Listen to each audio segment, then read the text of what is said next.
Welcome to Umesh Chandra police academy. I'm Shravan Kumar Pannala అండి. నేను మీ శ్రవణ్ కుమార్ని. ఓకే, ఉమేష్ చంద్ర పోలీస్ అకాడమీలో ఎవ్రీ మండే ప్రతి సోమవారం రోజు కూడా ప్రతి సోమవారం new batches Telugu medium English medium సపరేట్గా న్యూ బ్యాచెస్ అనేటువంటివి స్టార్ట్ అవుతున్నాయండి. ఓకే, మనకు directors Anjibabu sir and Amarnath sir ఇద్దరు డైరెక్టర్స్ కూడా మనకు ఉమేష్ చంద్ర పోలీస్ అకాడమీలో కలరండి. మనకు ఎంతో అనుభవం ఉన్నటువంటి గత 15 to 20 ఇయర్స్ నుంచి బోధన చేస్తున్నటువంటి ఫ్యాకల్టీ బృందం అనేటువంటి వాళ్ళు కలరండి.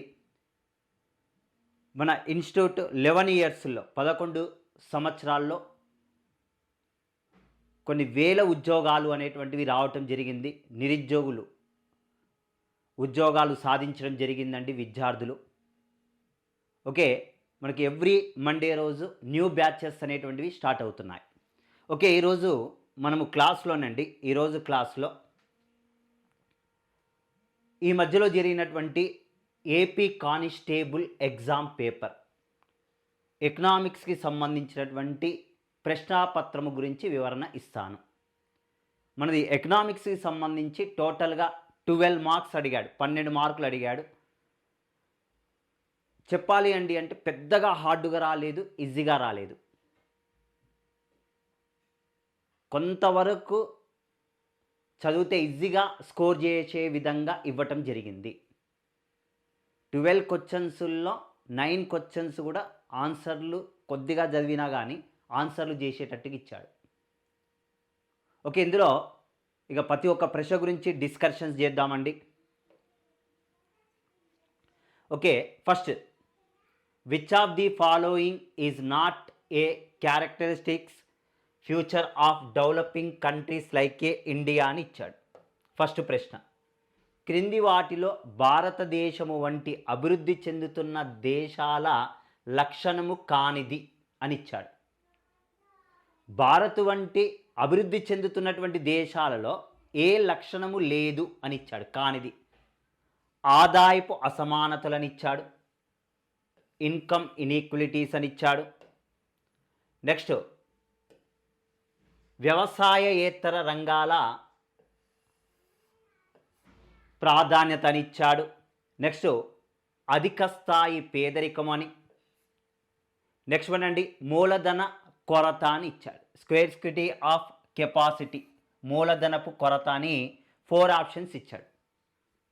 ఓకే, ఇది ఈజీగానే ఆన్సర్ చేయడానికి ఛాయిస్ ఉంది. అభివృద్ధి చెందుతున్న దేశంలోనూ పేద దేశాలలో ఆదాయపు అసమానతలు కామన్గా కనపడతాయి. ఒకవైపు ధనిక వర్గము ఉంటుంది, మరొకటి పేద రకమైనటువంటి ప్రజలు అనేటువంటి వాళ్ళు కనపడటం జరుగుతుందండి. నెక్స్ట్, పేదరికము అధిక స్థాయిలో ఉంటుంది, మూలధనపు కొరత అనేటువంటిది ఉంటుంది.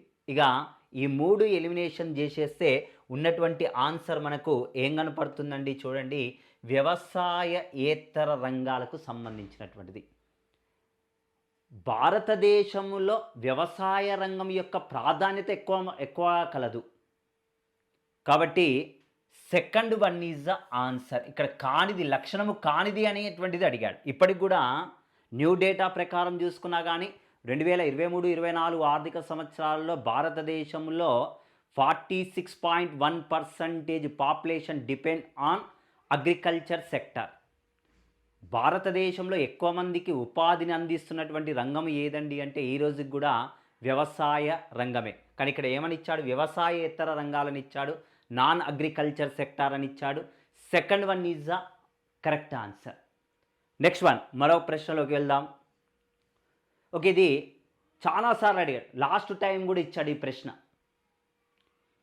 ఈ క్రింది వాటిలో భారతదేశ జాతీయ ఆదాయ అంచనాలను రూపొందించే సంస్థ ఏది? Which of the following organization purchase the national income estimation of India?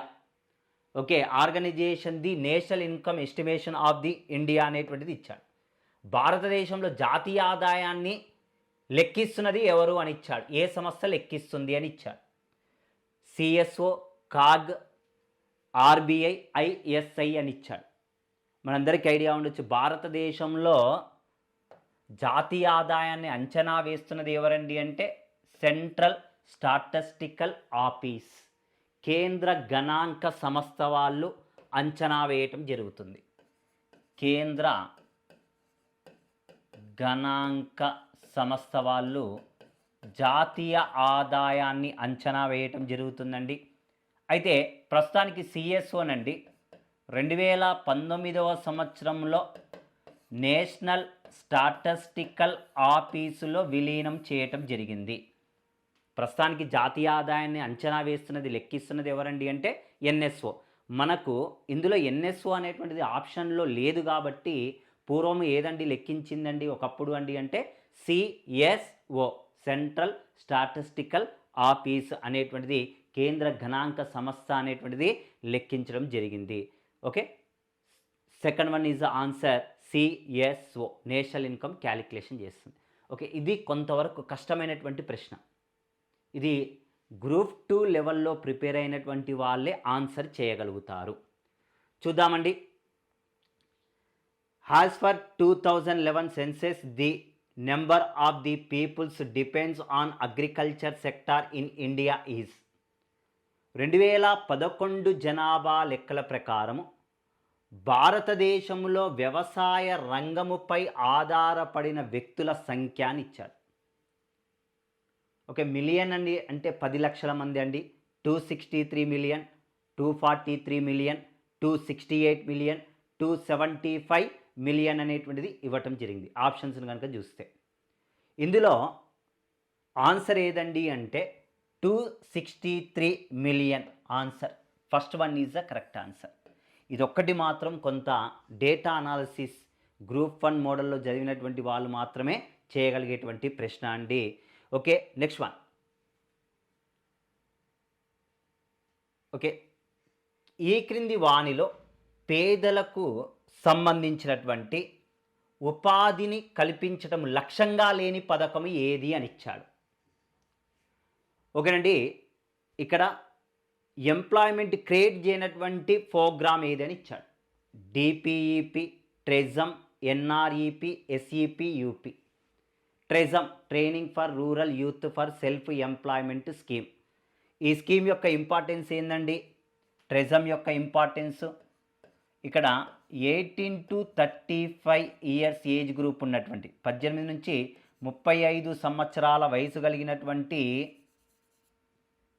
గ్రామీణ నిరుద్యోగులకు స్వయం ఉపాధిని అందించడం కోసం ట్రెజమ్ అనేటువంటి స్కీమ్ను ప్రవేశపెట్టారు. Next NREP, national rural employment programme.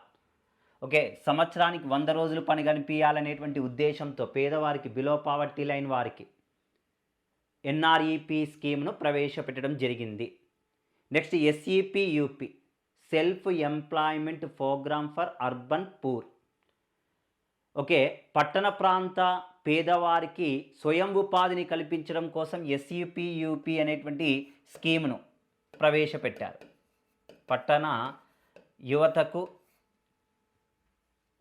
యువతకు ఏమి ఇవ్వాలండి అంటే సెల్ఫ్ ఎంప్లాయ్మెంట్ ఇవ్వటం కోసం ప్రవేశపెట్టారు. ఇక లేనిది ఏదండి? డిపిఈపినేనండి. ఈ ఒక్క స్కీమ్ మినహాయించి ఇదొక్కటి ఉపాధికి సంబంధించినటువంటిది కాదు. ఈ మూడు కూడా మనకు ఉపాధికి సంబంధించినటువంటి పథకాలేనండి. నెక్స్ట్ వన్ చూడండి. As per industrial policy resolution 1948 in which scheduled the coal, iron and steel industries were includes అని ఇచ్చారు.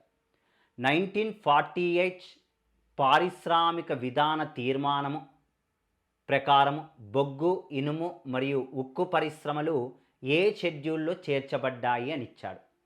ఇక్కడ scheduled A, scheduled B, scheduled C, scheduled D అని ఇచ్చాడు. ఆన్సర్ ఏదండి అంటే వాస్తవానికి షెడ్యూల్డ్ ఏలో మోనోపాలీ ఇండస్ట్రీస్ ఇచ్చాడు. మోనోపాలీ ఇండస్ట్రీస్ అంటే ఏంటండి? 100కు 100% ప్రభుత్వపు పెట్టుబడులే ఉండాలి, ప్రైవేట్ వారి ఇన్వాల్వ్మెంట్ అనేటువంటిది ఉండకూడదు. అలాంటి పరిశ్రమలను మోనోపాలీ ఇండస్ట్రీస్ షెడ్యూల్డ్ ఏ కింద పెట్టాడు. ఉదాహరణకు అటమిక్ ఎనర్జీ, రైల్వే ట్రాన్స్పోర్టు, అణుశక్తి, రక్షణ రంగం, ఈ మూడు కూడా ఎందులో పెట్టాడండి అంటే షెడ్యూల్డ్ ఏలో. షెడ్యూల్డ్ బిలో ఏం పెట్టాడండి అంటే ఇవి private come public come private industries, అంటే మిశ్రమ పరిశ్రమలు అని చెప్పవచ్చు. ఇందులో 6 రకాలైనటువంటి పరిశ్రమలు పెట్టాడు. ఏంటివేంటివండి? ఇనుము ఉక్కు పరిశ్రమ, బొగ్గు ఉక్కు పరిశ్రమ, ఇనుము ఉక్కు పరిశ్రమ, బొగ్గు, ఇవే కాకుండా నౌకాయానము, విమానయానము, టెలిఫోన్, టెలిగ్రాఫ్, ఇవన్నీ కూడా మిశ్రమ పరిశ్రమల కింద పెట్టాడు. షెడ్యూల్డ్ బిలో పెట్టాడు. షెడ్యూల్డ్ సిలో ఇంపార్టెంట్ ఇండస్ట్రీస్ పెట్టాడు. ఇందులో షెడ్యూల్డ్ సిలో దాదాపుగా 18 రకాలైనటువంటి పరిశ్రమలు ఉంచడం జరిగింది. ఇందులో పూర్తిగా ఇంపార్టెంట్ ఇండస్ట్రీస్లో ప్రైవేటు పెట్టుబడులను ప్రోత్సహిస్తుంది. కానీ బట్ ఎవరి హ్యాండ్ ఓవర్లో ఉండి వర్క్ చేయాలండి? కంపెనీస్, ఇండస్ట్రీస్ అంటే ప్రభుత్వపు ఆధీనంలో ఉండి పనిచేయాల్సి వస్తుంది. అలాంటి ఇండస్ట్రీస్ని షెడ్యూల్డ్ సి అని అంటారు. ఈ 3 వర్గీకరణలో లేనటువంటివి ఇతర పరిశ్రమలు, అదర్ ఇండస్ట్రీస్, షెడ్యూల్డ్ డిలో పెట్టాడు. ఇక్కడ మనకు అడిగినటువంటి ప్రశ్న ఏందండి అంటే బొగ్గు, ఇనుము, ఉక్కు పరిశ్రమ అని ఇచ్చాడు. అది ఆన్సర్ ఏదండి అంటే scheduled B is the correct answer. Okay, next one అండి. ఓకే, ఇది కూడా ఈజీ ప్రశ్న అడిగాడు. The Reserve Bank of India RBI was nationalised on. భారతీయ రిజర్వ్ బ్యాంకు జాతీయకరణము చేయబడిన తేదీ 1 ఏప్రిల్ 1935, జనవరి 1, 1945, జనవరి 1, 1949, మార్చి 1, 1949 అని ఇచ్చాడు. ఓకేనండి, ఇది గన్ షాట్ ప్రశ్న అండి. నాకు తెలిసి ఇది కొంతవరకు ఎవరు ప్రిపేర్ అయినా కానీ ఈజీగా ఆన్సర్ చేయగలుగుతారు. ఓకే, 1 జనవరి 1949న ఆర్బీఐను నేషనలైజ్డ్, జాతీయకరణము చేయటం జరిగింది. మనకు మొదటగా ఆర్బీఐ ఏర్పడక ముందుకు ఇంపీరియల్ బ్యాంకు తాత్కాలికంగా కేంద్రీయ బ్యాంకు వలె పనిచేసింది. ఓకే, ఆర్బీఐ 1935 ఏప్రిల్ ఆర్బీఐ చట్టము చేయబడింది 1934.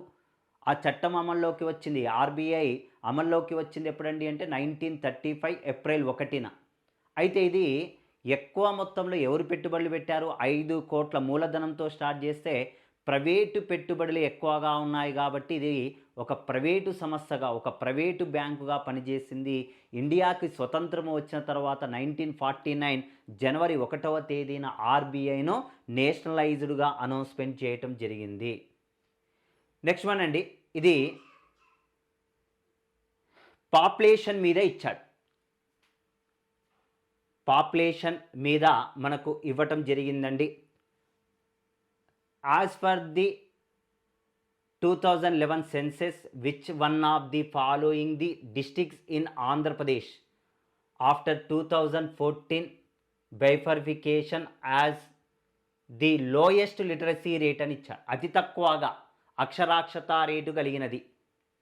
ఓకే, మనకు 2011 జనాభా అంటే రాష్ట్ర విభజన జరిగిన తర్వాత, ఉమ్మడి ఆంధ్రప్రదేశ్ నుంచి విడిపోయిన తర్వాత నవ్యాంధ్ర రాష్ట్రానికి సంబంధించిన మొత్తము జనాభా ఎంతండి అంటే 4,95,00,000 మంది జనాభా కలరండి. అత్యధిక జనాభా కలిగినటువంటి జిల్లా ఏదండి అంటే వెస్ట్ గోదావరి. అతి తక్కువ కలిగింది ఏదండి అంటే విజయనగరమే. ఆన్సర్ ఏదండి అంటే అతి తక్కువగా అక్షరాక్షత రేటు కలిగినటువంటి జిల్లా ఏదండి అంటే విజయనగరము జిల్లా.